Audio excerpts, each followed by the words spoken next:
నమస్కారము. ఎన్ని లక్షల మంది రుణాలు తీసుకున్నారు? ఇవాళ కాంగ్రెస్ పార్టీ ఏం చేసింది? సోనియా గాంధీ పుట్టినరోజు వరకు 40,000 కోట్ల రూపాయలు మేము రుణమాఫీ చేస్తామని చెప్పన్నారు.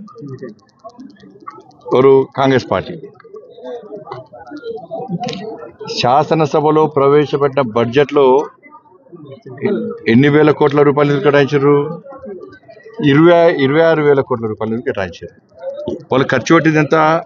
16,000 కోట్ల రూపాయలు. అంటే చిత్తశుద్ధి వాళ్ళ లోపల ఎంత ఉందో దీని ద్వారా అర్థమవుతున్నది. బ్యాంకు లెక్కలు ఒక రకంగా ఉంటుంది, నువ్వు చెప్పే లెక్క ఒక రకంగా ఉంటుంది. కాబట్టి రైతులకు కావాల్సింది ఏంది? క్లియరెన్స్ సర్టిఫికేట్ కావాలి. బీఆర్ఎస్ పార్టీ ఏం చేస్తే 1,00,000 రూపాయలు రుణమాఫీ చేస్తారు కావచ్చు అని చెప్పించి ఆ మూర్ఖుల మాటలు విని వాళ్ళ రైతులు రుణాలు కట్టలేక వడ్డీకి వడ్డై ఇవాళ మిత్తికి మిత్తై ఇవాళ అప్పులపాలైపోయారు.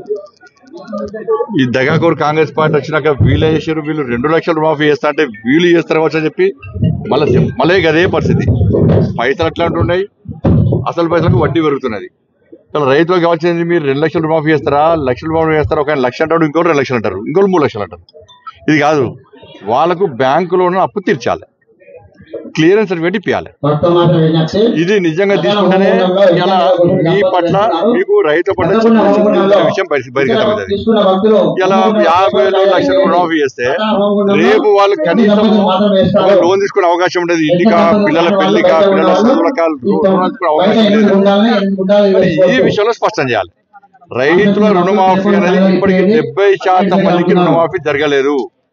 ఇదంతా ఫేక్. అంతా కూడా ఇలా 6 గ్యారెంటీల విషయంలో కాంగ్రెస్ పార్టీ దోపులాడుతున్నది.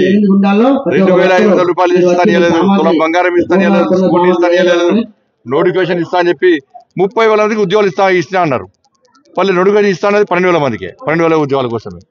మరి ఎక్కడి నుంచి ఉద్యోగాలు ఇచ్చారు? ఏ దేశంలో ఉద్యోగాలు ఇస్తున్నారు వీళ్ళు?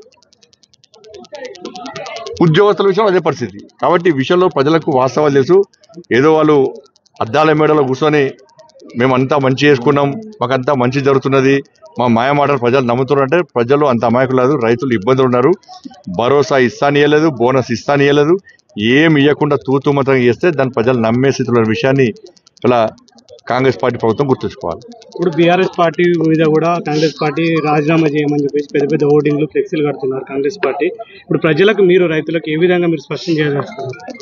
రైతులు ఇలా వీళ్ళు ఊరినారు, రైతులు అమాయకులుగా భావిస్తున్నారు. వీళ్ళు రైతులు అమాయకులు కాదు, వాళ్ళు పుట్టడు దుఃఖంలో ఉన్నారు, వాళ్ళ అప్పులో ఉన్నారు, ఆపదలో ఉన్నారు, కష్టాల్లో ఉన్నారు.